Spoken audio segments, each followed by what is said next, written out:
الله أكبر الله أكبر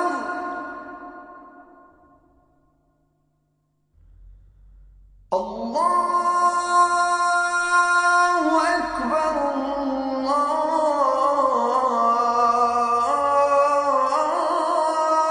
الله أكبر. Peace be with you and welcome to another edition of Let the Quran Speak. My name is Sophia, I'm your host. A new study shows that tighter family ties lead to more altruistic attitudes.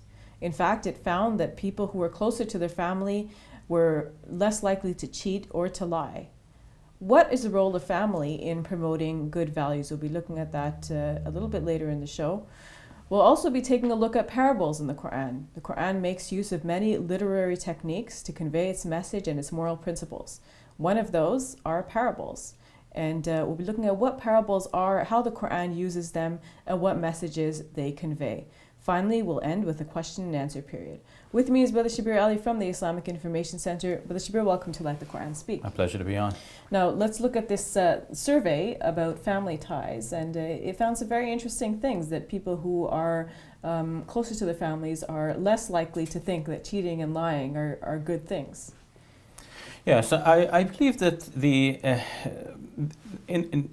just the coming together of people means that there is a social atmosphere being inculcated, especially in children in their developing years.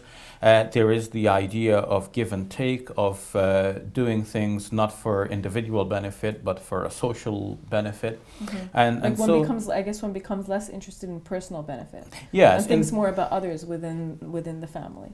yes, if there isn't a strong family, then it's every man or woman for himself or herself. Mm-hmm. Every child realizes one has to take care of oneself.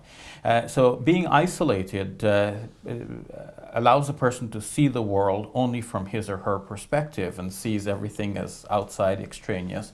And then the idea of surviving by oneself, for oneself, becomes very prominent. Mm-hmm. But if one develops as part of a strong family unit, then there is that social structure, there is that altruistic giving and doing things for the benefit of others. So the tendency to lie and cheat and to do things for oneself is vastly reduced. Mm-hmm. I guess people who are within a family also, family members, cultivate good habits amongst themselves and encourage people to do good things rather than bad. Yes, the very act of giving to others, and then one, of course, the other is then the receiver of Mm-hmm. these gifts, and acts of charity and benevolence and kindness and so on.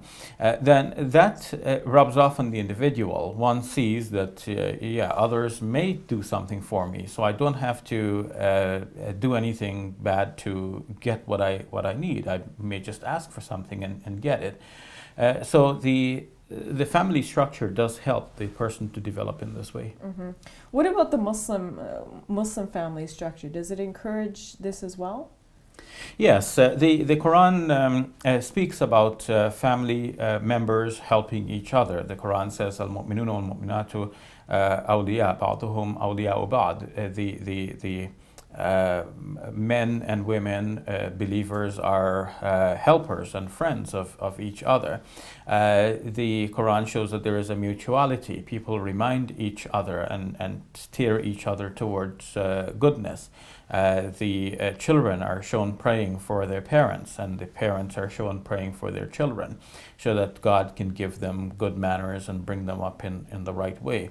In the words which are reported of the Prophet Muhammad, peace be upon him, it is said that he said, "Ad-dinun nasiha," the religion is good advice, and that implies a wider application of giving advice, whether to one's rulers or to leaders or other members of the community, or even to your family members. Mm-hmm. Islam seems to conceive of the family as a two-parent household, in which the male is the breadwinner and the female stays home and takes care of the children. How does the modern family relate to this? Can the modern family also promote good values amongst its members? Of course, and that would be Islamic. When you say Islam sees it this way, of course, Islam is not a person with two eyes who looks at in a certain way, but Islam is the religion of God that has been revealed to be understood and implemented by people.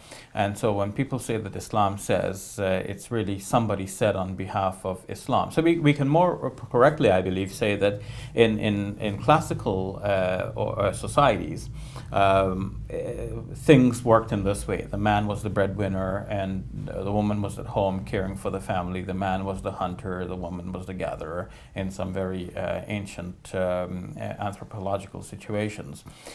Things are changing, and the society is geared more towards a sort of household in which both men and women might be equally breadwinners. Sometimes a woman may earn more than her husband. So some of these norms are changing, but what remains constant in Islam... And it could even be a single-parent household, for example. True. What remains constant and what we can say that Islam teaches is that there should be mutual benefit.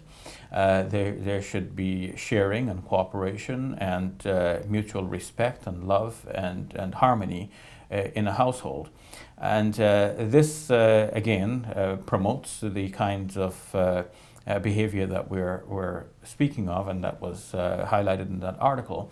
The sense of giving to others, of being honest, truthful, sharing, cooperative, and the flip side of that, obviously, is avoiding all sorts of negative behavior, things that will hurt others, that would be mean to others, that involves staying away from lying, cheating, even things like backbiting, speaking ill of other people, definitely not slandering, and so on. Mm-hmm.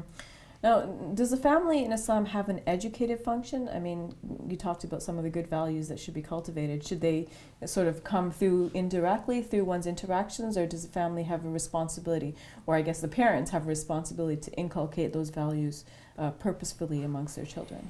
Yes, parents do have the responsibility to teach their children. The Prophet Muhammad, peace be upon him, is reported to have said that when a father is teaching his child good manners, he gets more reward than had he been spending wealth in charity. Of course, we know that if you give a man a fish, you feed him for a day, but you teach him to fish, you feed him for life.